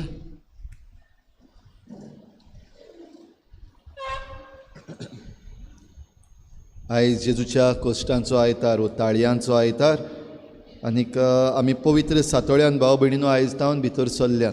तर पवित्र सातोळे आमकां खरेंच ही पवित्रतायेची एक खुणा जावं, एक सोयेक जावं दी. आमच्या पास्कांचे परबेक आमी तयार जावं. तर ह्या दिसांनी ह्या आख्या सुमानान वेगवेगळ्यो रिती जातल्यो, तातूंत आमी भाग घेता आसतना बेश्टे आमी ऑडियन्स कशें न्हू, तियात्र पळोवपाक आयिल्ल्या भशेन न्हू, पूण आमी आमची भावार्थाची कोरणी ह्या दिसांनी करूंक मुखार सरुया. ह्या पासत तुमचे लागीं सगळ्यां लागीं मागतलो. ह्या दिसांनी तुमची गोराब्याची मागणी कांय कारणांक लागून जरी तर बंद बीन जाल्लीं आसात, वेळ मेळना आनी कितें असले जायते भशेचे घडये एक्सक्युजीस आमचे लागीं आसात आनी थोडे कडेन जेन्युइनूय बीन आसपाक शकता. तरी आसतना हे सगळे एक्सक्युजीस आनी रिजन्स जे आसात त्यो काडून कुशीन दवरुया. ह्या आख्या सुमानान कशेय भाशेन सगळीं बाराबर गोराब्यान मागणें करूंक मेळची आनी बरे भाशेन आमी मागणें करुया आनी जेजूच्या पास्कांचे परबेक आमची तयारी करुया. मागणें करता आसतना कितें भाशेन जेजूच्या कोश्टांचेर आनी जेजूच्या कोश्टांच्या कारणांचेर, जेजून कित्याक कोश्ट सोंसल्यात आनी तातूंतल्यान आमकां कितें मेळूंक जाय हाचेर तुमी तुमच्या गोराब्यान बाराबर नियाळ करचो म्हूण हांव तुमकां सगळ्यांक विनंती करतां. आयच्या मिसाची मांडावळ केल्ल्या PPCच्या वांगड्यांक आमचे दिनवास आनी सगळीं जाणी भाग घेतलो आयज ही मांडावळीन तांकां आमचे दिनवास. गेल्ल्या आयताराक इगोर्जीन दान जालें 20,930 रुपया. दाबोली कपेलान 2,280 रुपया. सगळे मेळून 23,210 रुपया. फुडल्या आयताराक आमचो पास्कांचो आयतार. इगोर्जीन मिसाची मांडावळ सांगता कशी भाशेन जातली ती. आमचे रात जागरण सोनवारा दीस सांजे रातीक 11 वाजता सुरू जाता. हाची मातशें चोत्राय धरची. थोड्यांच्या मनान आजून पासून आसा की इस्ट मिडनायट मास म्हणल्यार 12 वाजता जाता म्हणून. 12 वाजता मीस येना, पूण 11 वाजता आमचें पवित्र जागरण सुरू जाता आनी हे रात जागरणेंतूच मीस येता. म्हणटच तो मिसाचो वेळ 12 वाजता म्हणना. पासत सगल्यांनी 11 वाजता आमी ह्या आख्या रात जागरणांत वांटो घेवचो. दुसऱ्या दिसा सकाळीं 7:30 वाजता मीस जातलें इगोर्जेन. तशेंच दाबोली कपेलान 7:30 वाजता मीस जातलें. 8 वेर सोनवारा दीस इगोर्जेन तशेंच सांताक्रूज कपेलान आयताराचें मीस आसचें ना हाची चोत्राय धरची. ह्या पवित्र सातोळ्यान बुधवारा दीस आनी शुक्रारा दीस आमी भोव पवित्र संस्काराची भोजवण करता. ती आसची ना, फुडल्या सुमानाक परतून सुरू जातलें. 6 तारखेर निमाणो ब्रेस्तार. त्या दिसाक 2 मिसां जातलीं. पयलें मीस 5 वाजता आनी ह्या 5 वाजता मिसाचेर आपोस्तलांचे पांय धुवपाची रीत जातली. दुसरें मीस जातलें 7 वाजता आनी त्या मिसा उपरांत आमी सॅक्टरांनी भोव पवित्र संस्काराची भोजवण सुरू जातली. वर्साक भाव भयणीनो हे एक पावटी, चड वेळ न्हू. एक सॅक्टराक फकत अर्दें वर आसा. फकत थोडीं जाणां सदां येतात तींच न्हू, पूण सगल्यांनी सॅक्टरांतल्या सगल्या लोकांनी येवपाक गरज. हो दीस घेवया. तुमचो सॅक्टर आसा तेन्ना फकत तें अर्दें वर काडून कुशीन दवरात कशे भाशेन आनी येयात. तुमच्या घोराब्याचे मागणे आनी समुदायीक मागणे आमी इगोर्जेन केल्ले आमचे बाराबर मागणे आमकां फायद्याक पडटलें. 8 वाजता दाबोली सॅक्टर, 8:30 वाजता आल्त दाबोली सॅक्टर, 9 वाजता रेजिना मुंदी आनी आसोई दोंगरी सेक्टर्स, 9:30 वाजता आल्तो चिकाली सेक्टर, 10 वाजता नाकेली आनी आसोई सेक्टर, 10:30 वाजता जिना पेंटा फोंडवे सेक्टर, 11 वाजता देवस्वा आनी इग्रेजा सेक्टर, 11:30 वाजता सोमेस्तांचें ओर जातलें. सगल्यांनी तातूंत भाग घेवचो. हीं वरां जरी सेक्टरांनी वांटलेलीं आसा, तुमकां जाय जाल्यार तुमच्यांनी खंयच्याय वेळार ह्या पवित्र भोजवणीच्या वेळार खंयच्याय वेळार येवन जेजूक सांगात दिवंक जाता. 7वेर पवित्र शुक्रार सकाळीं 7 वाजता खुर्साची वाट जातली. आमची पॅरीश यूथ ताची मांडावळ करतली. सांजेर 4 वरांचेर जेजूच्या कोश्टा मोर्नाचेर नियाळाची रीत ताची मांडावळ करतली आमची कॉन्फ्रारिया.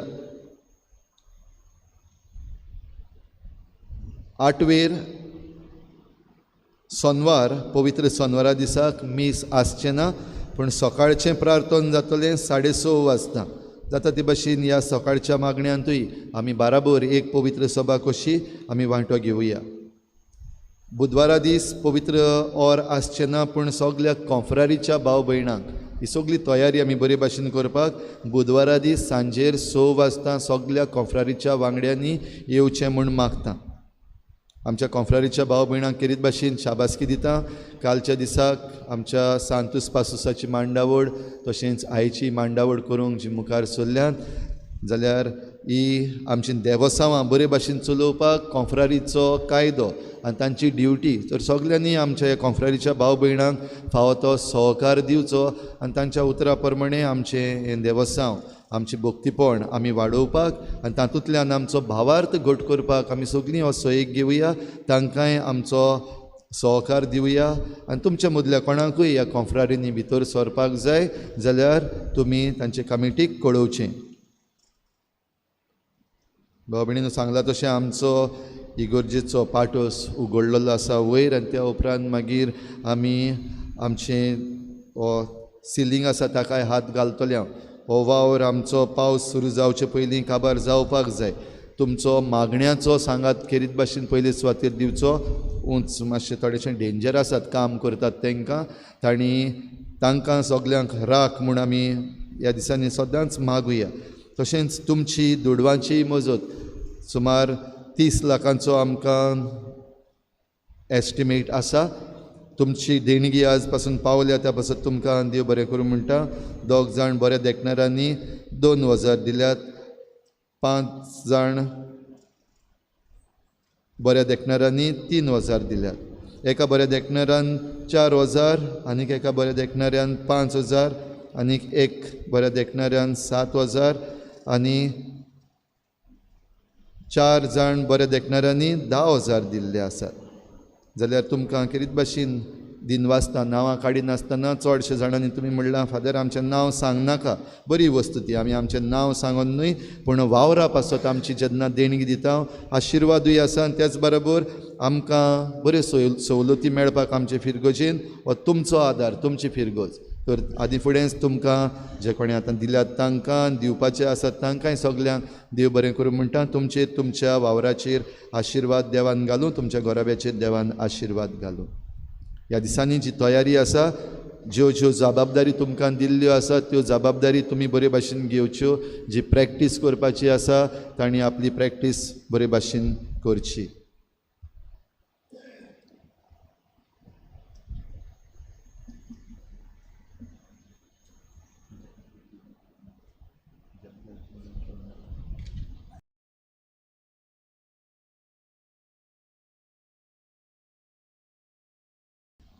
लग्न जावंक फुडें सरता.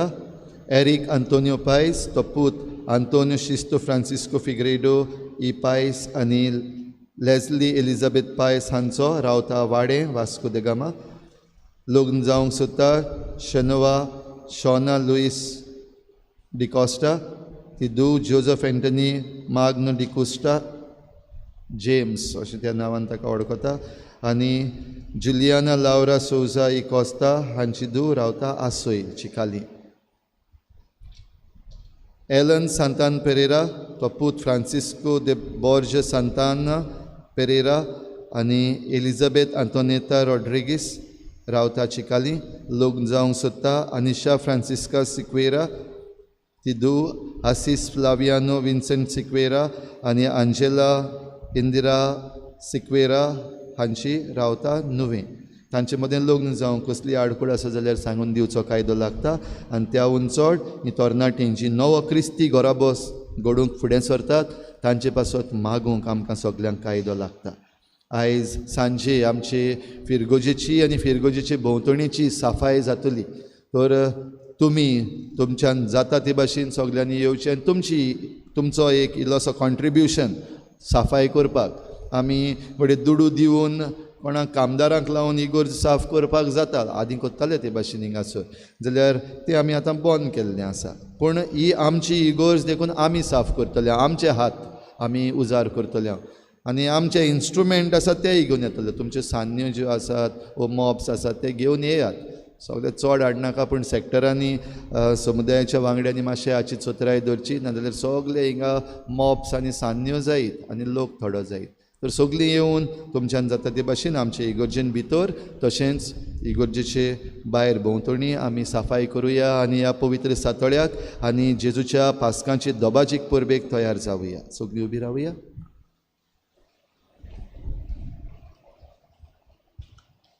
सर्वेस्पोर तुमचे सवे आसूं सर पदवेदार देव बाप आनी पूत आनी पवित्र आत्मा तुमचेर आशिर्वाद घालूं वचून यात जेजूचे शांतीन आनी मोगान तुमकां धाडटा ह्या पवित्र सातळ्यान तुमकां पेज करपाक जाय जेवण करपाक जाय आमच्या CYFC तरणाट्यांनी केरीत भाशेन तुमचे पासत तांदूळ भायर हाडून दवरलेले आसात ते विक्रेक दवरलेले आसात ते तुमी तांचे घेवचे शेवटाचे गायन R43 पेज 199